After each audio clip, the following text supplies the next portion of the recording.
नगरमध्ये विक्रम नावाचा एक मछवारा राहायचा, ज्याच्याकडून राज्याचे सगळे लोक प्रेम करायचे.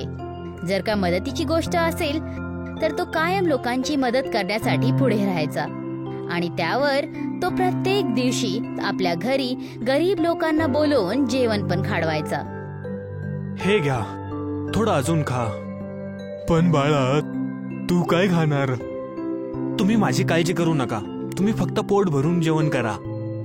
बाळा, तुझे खूप खूप धन्यवाद. तू आमच्या गरीब लोकांसाठी एवढं सगळं करतोस. हो, हे तर माझं कर्तव्य आहे. लोकांची मदत करणं प्रत्येक माणसाचा धर्म आहे. जर मला वेळ मिळाली, जर मौका भेटला, तर मी ह्या राज्यातील लोकांना उपाशी झोपू देणार नाही. आणि दुसरीकडे साहस नगरचे राजा अमरसिंग आपल्या सेना अध्यक्ष आणि सेनापतीला भेट देण्यामध्ये व्यस्त असतात. तेव्हा राजा आपल्या मंत्री आणि सल्लागार भानूला सांगतात, ह्या राज्यामध्ये असं कोणीच नाहीये की जो माझ्यापेक्षा जास्त दानवीर असेल. जर मी पूर्ण राज्य जरी सापडलं तरी पण तुम्हाला माझ्यापेक्षा जास्त दानवीर माणूस नाही भेटणार. जर असा माणूस भेटला तर मी त्याला अर्ध राज्य द्यायला तयार आहे. महाराज, मला वाईट वाटत आहे पण मी तुमच्या बोलण्यात बोलतोय. पण मी एका अशा माणसाला ओळखतो जो की आपल्याच राज्यात राहतो आणि त्याचं नाव विक्रम आहे. खरं तर तो एक मच्छीमार आहे, पण पूर्ण राज्यामध्ये त्याच्या खरेपणाचा आणि दानवीरपणाचा चर्चा आहेत. जर असं आहे तर आपल्याला त्याला जाऊन बघितलं पाहिजे आणि परीक्षा घेतली पाहिजे. तू सोबत तर चलशील ना भानू? महाराज, तुमच्या गोष्टीला मी कसं टाळू शकतो? पण महाराज, आपण असं चाललं गेलो तर त्याला आपल्याबद्दल माहीत पडेल. ह्याचमुळं आपण वेश बदलून जाऊ भानू. राजा अमरसिंग आणि भानू दोघे जण एक आम नागरिकच्या रूपामध्ये विक्रमला भेटण्यासाठी येतात. राजा आणि भानू तिथे पोचतात आणि विक्रमला बोलतात, अरे बाळा, आमची थोडं मदत करशील? हो, सांगा, काय मदत करू तुमची? ते आम्हाला ह्या नदीच्या पलीकडे जायचं होतं की तू तुझ्या होडीमध्ये आम्हाला बसवू शकतोस? खरं तर त्या होडीमध्ये एवढी जागा तर नाहीये, पण तुम्ही काळजी नका करू, मी तुम्हाला त्या नदीच्या पलीकडे सोडेल. काळजी नका करू. तुमचे खूप खूप आभार.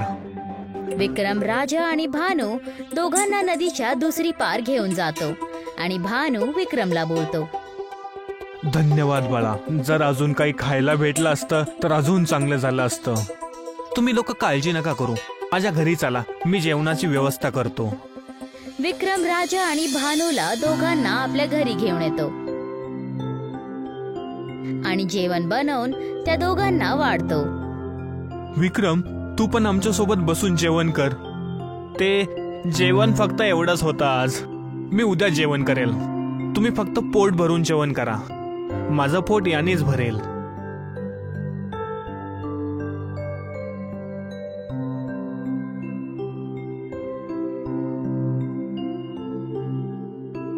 जेवणासाठी शुक्रिया विक्रम. जेवणासाठी आभार विक्रम. आता तुम्ही कुठं जाणार? आता तर खूप जास्त वेळ झाली आहे. आज तुम्ही इथंच झोपा. राजा आणि भानू दोघे जण विक्रमच्या घरी रात्री राहतात आणि सकाळी विक्रमच्या उठण्याच्या आधीच राज दरबारामध्ये पोहोचून जातात आणि आपल्या खऱ्या रूपामध्ये येतात आणि राजा अमरसिंग विक्रमला 2 दिवसांनंतर आपल्या राज्य दरबारामध्ये आमंत्रित करतात.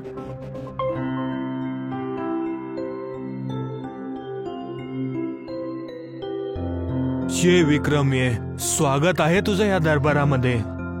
तुमचे धन्यवाद महाराज. पण मला हे माहित पडेल का मला इथं का बोलवलं आहे? मी आणि माझे सल्लागार भानू दोघं पण तुला 2 दिवसापूर्वी एका साध्या माणसाच्या वेशात भेटायला आलो होतो आणि तू आमची खूप जास्त मदत केली होतीस. मी तुझ्याबद्दल खूप जास्त ऐकलं होतं. बस तेच बघायला आलो होतो. ज्या गोष्टी मी तुझ्याबद्दल ऐकल्या होत्या त्या बरोबर तशाच निघाल्या. हे घे, सोने आणि चांदीची एक छोटीशी भेट. महाराज, तुमचे खूप उपकार. तुम्ही हा मला मान दिला. पण मी या सोन्या चांदीचं करणार काय? तुला काय पाहिजे? मी तुला वचन देतो की मी तुला त्या सगळ्या गोष्टी देईल की जे माझ्याकडून होऊ शकतील. धन्यवाद महाराज. मी तुमच्याकडे एक छोटीशी गोष्ट मागणार आहे. तुम्हाला माझ्या घरी प्रत्येक दिवशी एक तांदळाचा तुकडा डबल करून पाठवावा लागेल.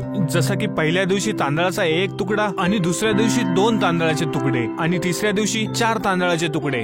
या प्रकारे माझ्या घरी पाठवून द्या. बस एवढीच गोष्ट विक्रम. जसं तू बोललास तसंच होईल. धन्यवाद महाराज.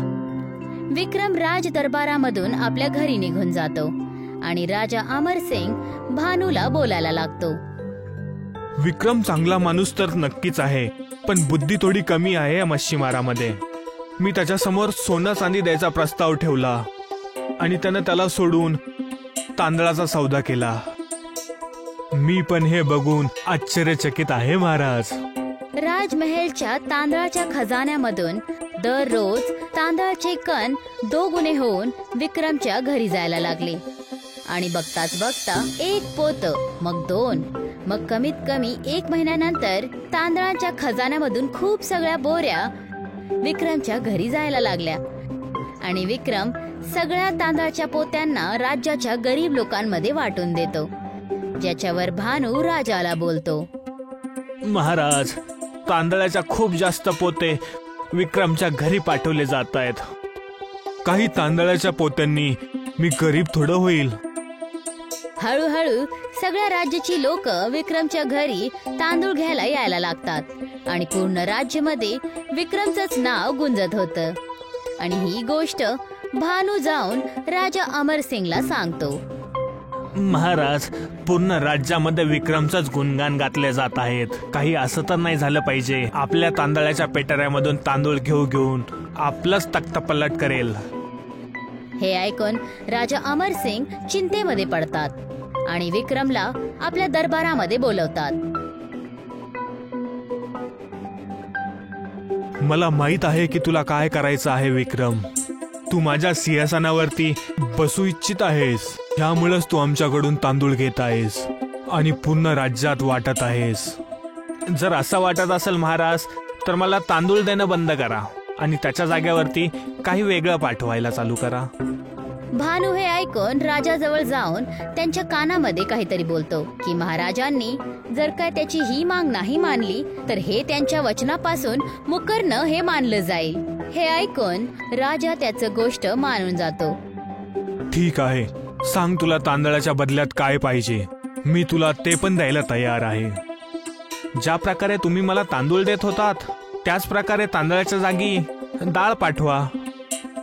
आणि ज्या प्रकाराने तांदूळ ते विक्रमला पाठवायचे त्याच प्रकाराने डाळ पण त्याच्या घरी जायला लागते. आणि 1 महिन्यानंतर विक्रम राज्याच्या गरीब लोकांना एकत्रित करून त्यांना डाळ वाटायला सुरू करतो आणि पूर्ण राज्यामध्ये ही गोष्ट पसरली होती.